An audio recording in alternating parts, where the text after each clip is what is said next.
This show is clean, pretty much.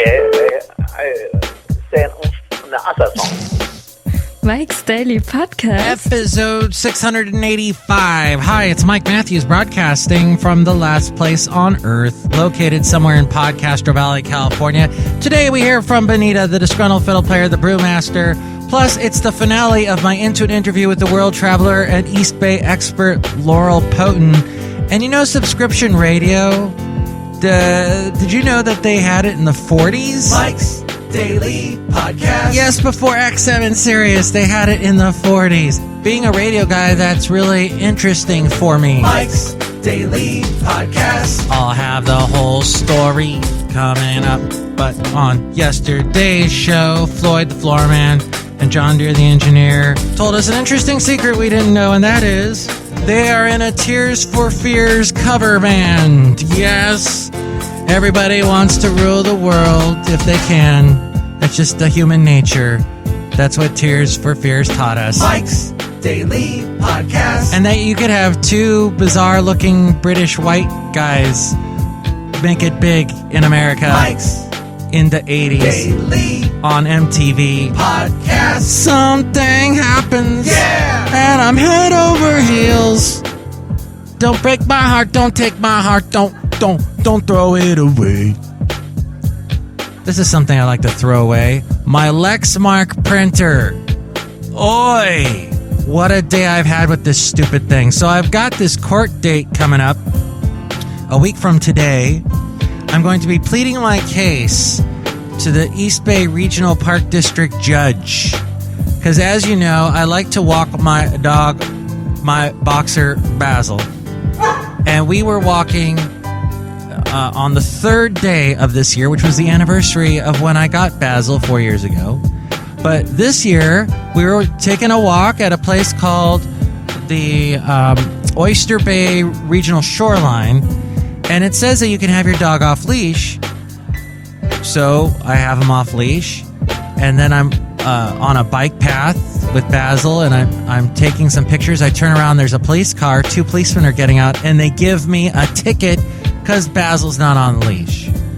And they go, well, there's a sign over there that says you have to have your dog on a leash. And I'm like, where? Where's the sign? Over there.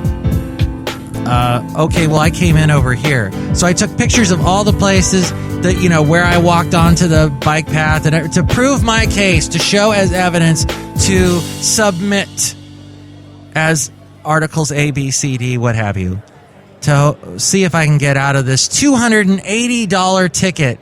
Actually, $286 ticket because I paid with my credit card. It turns out there's a $6 processing fee. I didn't know about that either. Ugh. So I'm going to be doing that next Wednesday. Anyways, I want to print out the pictures using the printer I have on photo paper. I've done this a million times. But my printer, a Lexmark, is not printing it no matter what I do. So I call up Lexmark and I explain to them the situation. And the guy, first off, has this strange, I don't know what this accent was. I don't know. It was like Midwestern. It was kind of Minnesotan, but also slightly like from a different country. Like, I don't know, kind of. I couldn't understand him.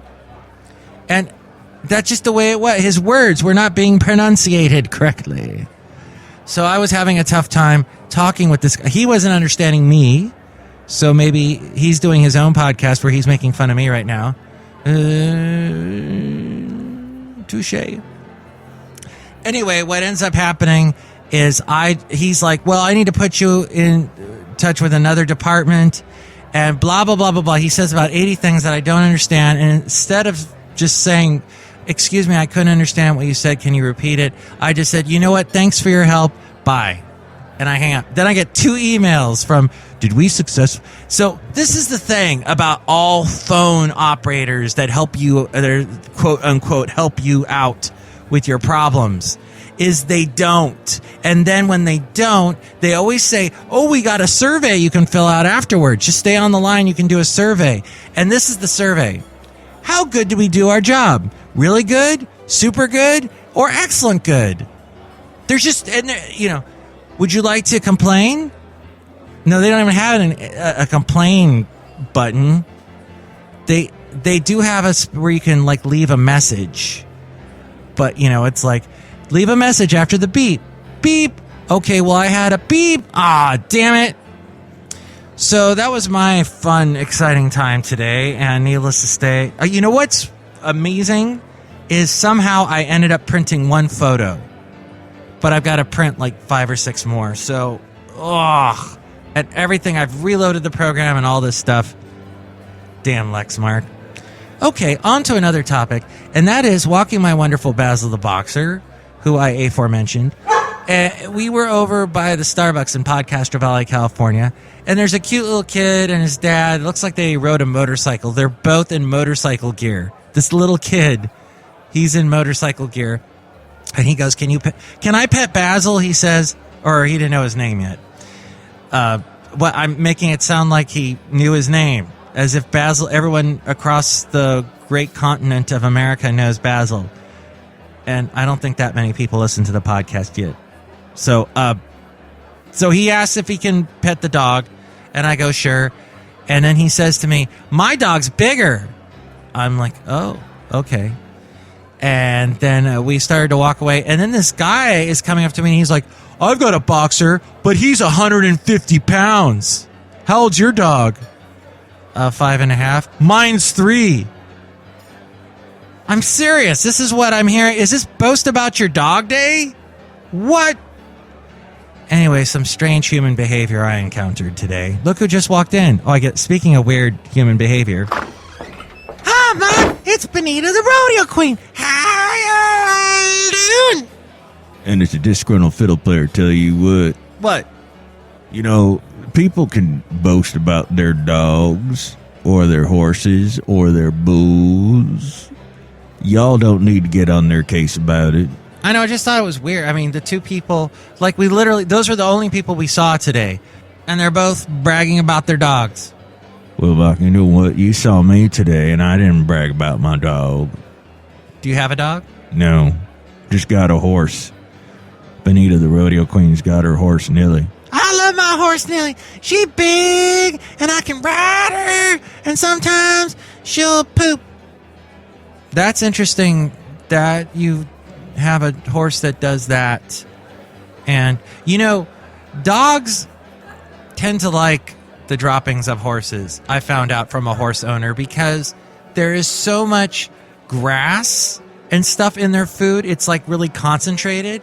And you know how dogs like to eat grass? Interesting fact. There you go. Mark, that's disgusting. Thank you. You're so welcome. Look who else just walked in.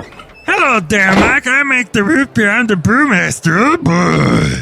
Brewmaster, what sort of root beer did you make today? You don't care. No, I really do. I made a root beer in honor of Lexmark printers.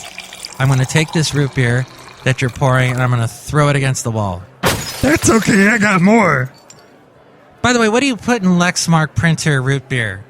Do you put the ink? That'll kill somebody. And who would you like me to kill? Don't get all hitman on me. Oh, that sounded like old radio, didn't it? I'm a hitman. Bum, bum, bum, bum. Yeah. So it's interesting that, we're all about subscription radio today with, satellite radio. I don't know how big that is now when we've got all this internet radio that people can choose from. But did you know that in the 1940s, they had tried to make a special subscription radio? This according to paleofuture.gizmodo.com. Pail of Future? Sure, welcome to Pail of Future. Look, it's a pail and it's full of what's going to happen to you in the future. So it was apparently a filter. Under the subscription proposal, 3 radio stations would be dedicated to ad-free content. This was in the 40s. It was one of the most popular ideas among the radio nerd press was subscription radio, which could be unlocked through a special filter attached to a radio set. There was a company called Subscription Radio Inc. that made their case to the FCC. Under this subscription proposal, 3 radio stations would be dedicated to ad-free content, one for classical music, another for popular music, and a third for news and talk. All 3 stations would be absolutely unlistenable if you tuned in on an average radio set without the filters. You would hear things like cat calls and bird whistles. As one magazine described it, to confine the service to those who subscribe and pay regularly, an ingenious idea was proposed. A sharp, heterodyne whistle would be broadcast with the signal. This would have sufficient volume and ear-splitting sharpness to entirely destroy any entertainment value the programs might otherwise have. Special filters would be attached to subscribers' sets. These would filter out the objectionable whistles or squeals, leaving only the program with its original high fidelity. Amazing they had this in the 40s. It was proposed that the filter attachment would cost from $6 to $18, which is about $75 to $230 adjusted for inflation today. Another option that was floated involved a coin box or something akin to a gas meter that would track your use of the service. In the end, the proposed subscription stations were never implemented. The FCC didn't want to allocate the radio spectrum for what magazine publisher Hugo Gernsback dubbed pay or squeal radio. And so Americans simply suffered in relative silence, gritting their teeth through each ad that floated into their homes. Radio advertising was truly seen by many Americans as an assault on the sanctity of the home, but eventually advertising simply became accepted by radio consumers of the 20th century as a necessary evil. Although many podcasts today don't have commercials, like mine. That's why you should listen to more podcasts. Fascinating, isn't it? Now, I know today's show has to do with travel, but I thought I would take that little side trip, if you will. And since we do often listen to the radio when we are traveling in the car, or now to subscription radio or internet radio or what have you, I thought I would talk about that. I'm getting all hoarse now. Listen to my voice. Dang. Wow. Maybe I should talk like this more often. Hello, I'm Pierce Brosnan. I'd like to talk to you today about why I'm no longer on television. It's because I got a role as James Bond, and I made a lot of money doing it. But then they let me go and hired that other guy who's much more gray and ugly looking than me. And then, of course, I did that wonderful movie with the lovely Meryl Streep singing those ABBA tunes. That was quite nice. So what do you think about this bizarre, interesting bit of radio history? Email me, mikesdailypodcast@gmail.com. Ooh, tell me what you listen to when you're traveling. Is it me? That's my I'm smiling and blushing simultaneously sound. Also exactly the sound that would be playing over your radio if you didn't have the filter back in the 1940s and you were listening to subscription radio. Okay. Email me, mikesdailypodcast@gmail.com. We read your comments on the section emails from email. And also email me there if you'd like to be a guest on the show or if you'd like to sponsor the show, mikesdailypodcast@gmail.com. There is also the website, mikesdailypodcast.com. There you can find links to where to listen to the show in iTunes. Please subscribe to the show there, and you can rate and comment on the show. That helps us out. More people find out about us if you do that. There's also links to where to find us on Facebook. Like the Facebook page, and when I post a new show, share it with your friends so more people find out about Mike's Daily Podcast. There's also links to where to find us on Twitter, Tumblr, Yelp, Mixcloud, Spreaker, SoundCloud, YouTube, and for a little bit longer, we will be on the radio station, Mike's Daily Podcast Radio, and you can find the player for that at mikesdailypodcast.com. On the left-hand side, it's got great music included. You can also see a link there on the left-hand side for the Amazon deal of the day. Click on that and buy something, and that helps the show out. You get a great discount on whatever, and maybe get something for your ma for Mother's Day. And you know what is on today is, in fact, a sewing machine. What? And it has an intro how to sew DVD. And that is discounted 53% off right now.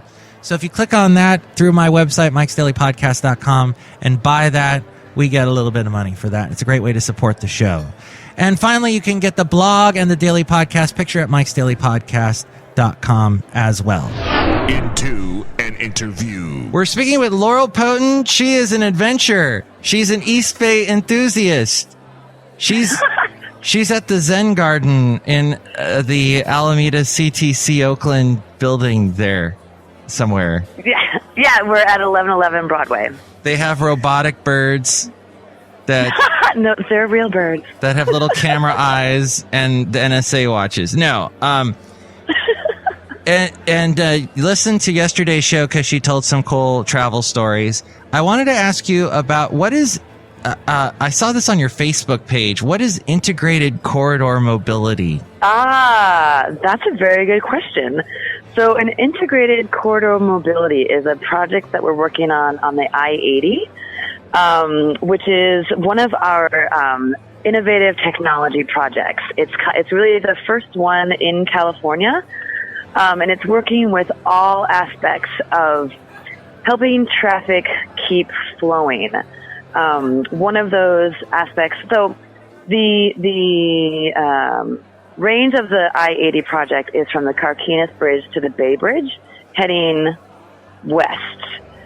Heading west or south. And it's really kind of, one of the aspects is incident management. It's slowing down the traffic before it gets to the bottleneck. So say you have a accident at the Gilman interchange on I-80, and it's backed up all the way to what's one a little north of Gilman, like but whatever that. All I know is I go through there to get to Point Isabel to take my dog. Yeah, it could be Point Isabel. So there will be gantries across the highway, closing lanes and slowing people down way before the incident happens, so that the theory is if you slow traffic down, it won't come to a screeching halt. And with the ability to keep traffic moving, you can actually get to your destination faster than stopping at the incident and the stop and go traffic theory or what had been happening. Wow. Yeah, another thing is if it's a really bad incident, we will divert traffic off of the highway and onto the major arterials, mainly coming down the San Pablo corridor, which we have installed signal light timing as well as big signage on the sides, so alerting people when they can get back on the highway. Those are the two biggest examples. Other places that have done the integrated corridor mobility is up in Washington State outside of Seattle, and then again around the Washington, D.C. area. I see. So this is all areas north of Oakland, north of Berkeley, right? So when you're coming down south into the Oakland area, and then you've got that Bay Bridge going over to San Francisco. It's on 80 between the Bay Bridge and Carquinez, and it's actually one of our projects that we're working in partnership with the Contra Costa County.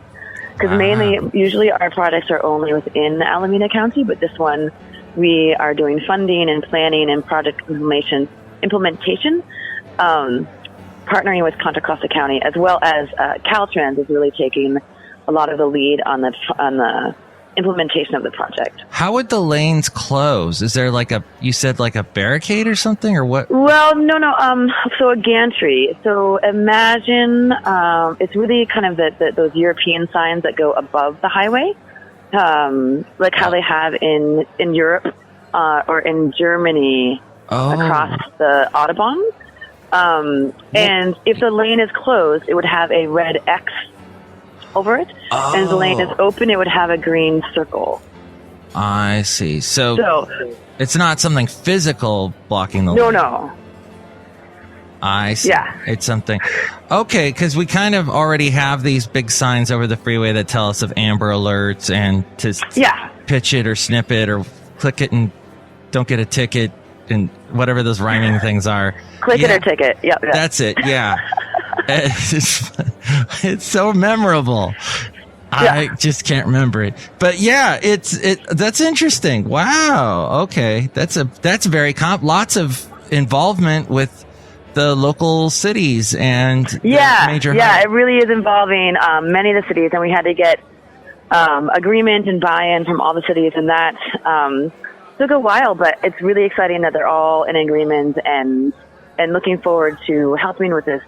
I mean, the I-80 is the second congested corridor in California, and so everybody really everyone is working towards making it smooth sailing, literally. How cool is that Castro Valley mixer we met at? That was a lot of food. Yeah. That was really awesome. I liked it a lot.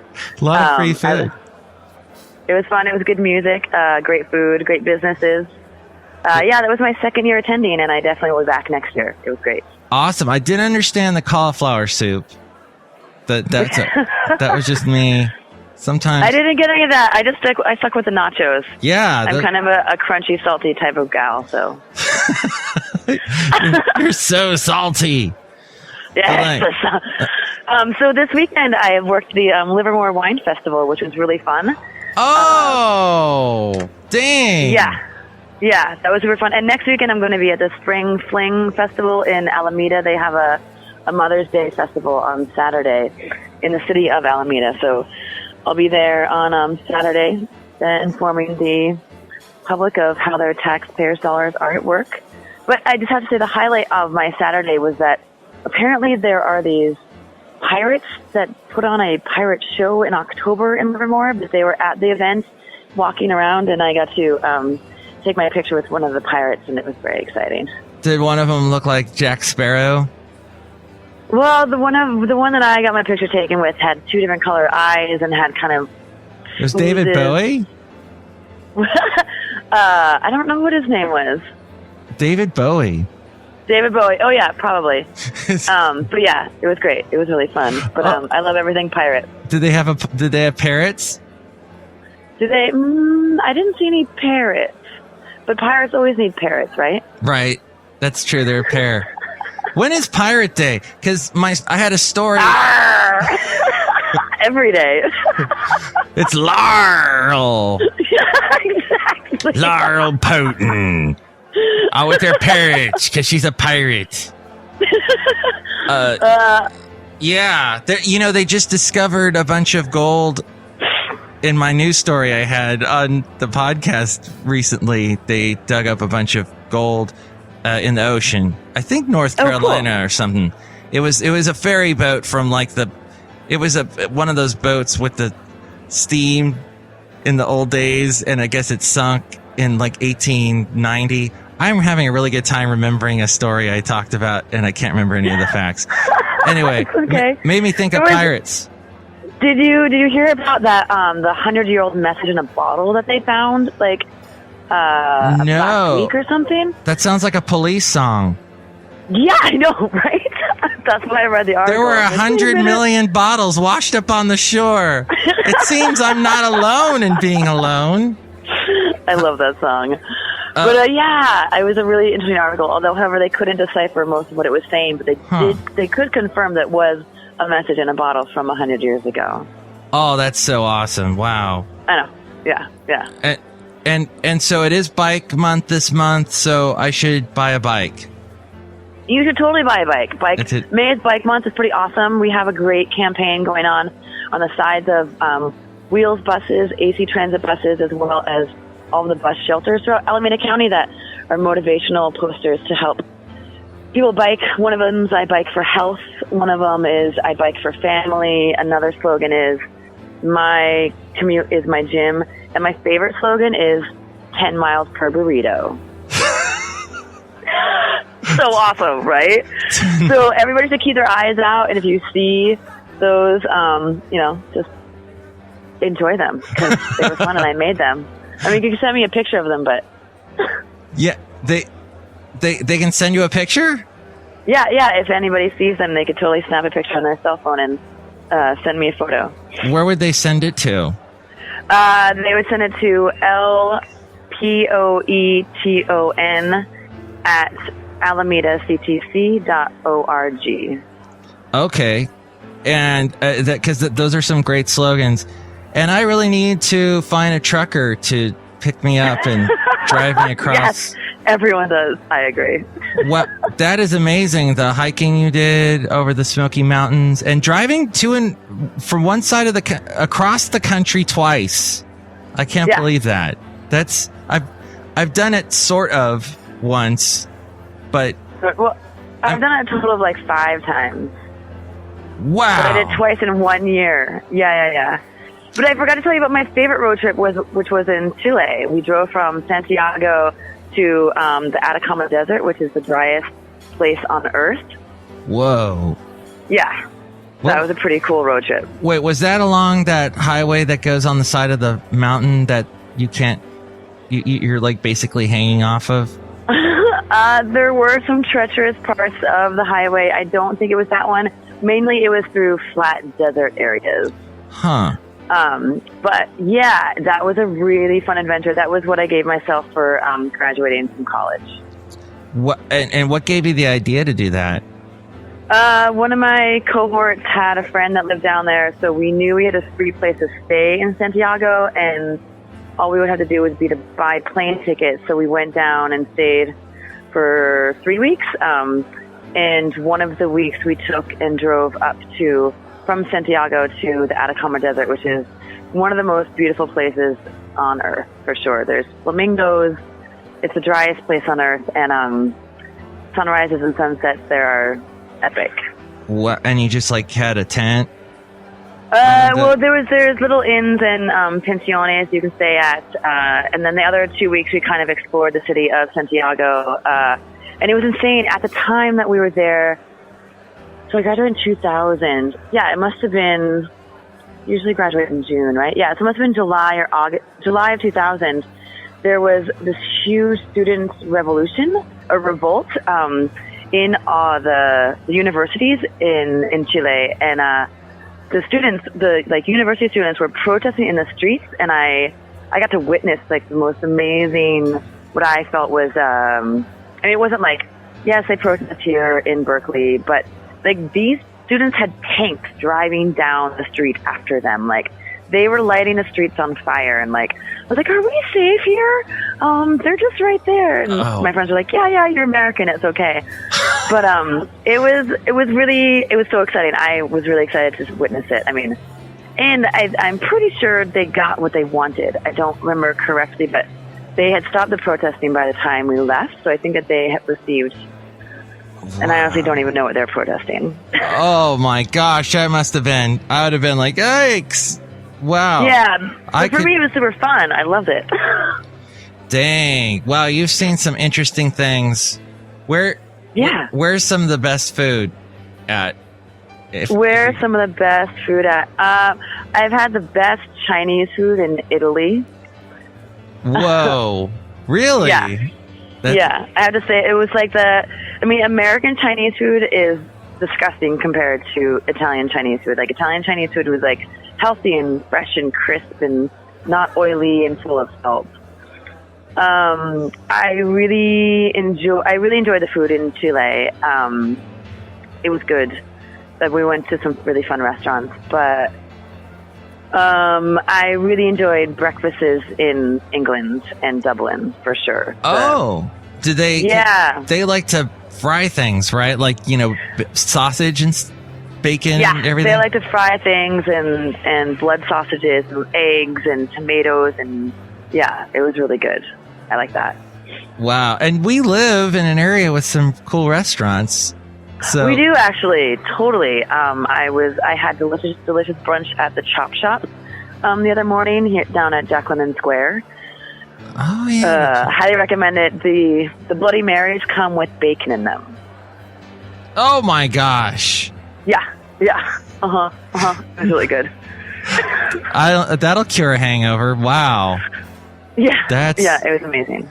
And that's Jack London's really turning around and developing, and it is neat to definitely. see all. There's the Visit Oakland, which is the Bureau of Tourism for the City of Oakland, is down there, as well as Bike East Bay, which is a really great advocacy group for more biking in all of Alameda County. Ah, and there used to be down there, they would have that monorail that they wanted to build that goes that. Oh, you know what? I think they built that. Or you're just about to be done with it. The BART Oakland Airport connector. Oh, yeah, the BART to Oakland Airport connector. That goes from the Coliseum BART station to the Oakland Airport. And that will be completed and rider ready at the end of this calendar year, which is really exciting. And one other quick question about the Alameda CTC thing is, what is the Guaranteed Ride Home program? That's a very good question. The Guaranteed Ride Home program is this really great program where which we offer to anyone who's employed in Alameda County. You don't have to live in Alameda County, but you have to work in Alameda County. And you also need to take either public transportation, carpool, vanpool, ride your bike. And if you're requested to, say, stay late and your carpool needs to leave at 5 o'clock and your supervisors ask you to stay till 6, you can let your carpool go. Don't worry about that. Then you work until 6, and then you take a taxi home and send us the receipt, and the Alameda CTC will reimburse you for that taxi ride home. That is, if it's within 100 miles. If it's outside of 100 miles, we recommend that you rent a car and then send us the receipt for that. Oh, wow. Okay. And they can... Yeah, it's a great program, and it's free to anyone who works in Alameda County. You can easily sign up on the website. If you Google Guaranteed Ride Home Alameda County, and it's the first website that pops up. And it's also AlamedaCTC.org? Yes, yes. And they can do a search on there. Yep. Yeah, on our homepage, it has a link to the Guaranteed Ride Home. Yeah, I mean, we also do this really great program with Safe Routes to Schools, going into schools and helping teach kids how to ride their bikes and walk to school safely through walking school buses through the neighborhoods and the bike mobile and bike rodeos. So that's a really great program that we do as well. Ah, wow, because we do a lot of traveling, us Californians. Yes, we do. We like to get around, that's for sure. And that's great. You guys are helping out with that. And Laurel, you've helped us out with all these cool travel stories. Yay! Well, it's so great to talk to you, Mike. I appreciate it. It was great, and I thank you. And I'm going to look up some of these cool places that you've been to, and maybe I'll plan a trip there. Yes, yes, you should. And if you have any questions, do be in touch, and I can let you know. I mean, some of them were a little time ago, but I'm always kind of searching for the next fun adventure. Ooh, exciting! As we go outside the last place on earth where we bring you Mike's Daily Podcast somewhere in Podcastro Valley, California. Thanks again to Lauren. And you know what? That show, that just talking with Lauren Poeton there, you can hear how local this show is as compared to all the radio stations in the area that profess themselves to be local. I will say the one I work part-time for does a good job being local, but all those ones that are owned by major conglomerates like your Cumulus and Intercoms and Clear Channels, all those in the Bay, don't give a rat's about local. It's all stories. It's all like Ryan Seacrest and like that. Ooh, I digress. And here's today's podcast picture. Yeah, support your local podcasts. Though we are heard all over the world, it's good that we are around because we can also cover local stuff. And we do. Or I did today. With the help of Laurel Poeton. She's potent. So the picture today is a drawing of myself and the wonderful Brewmaster.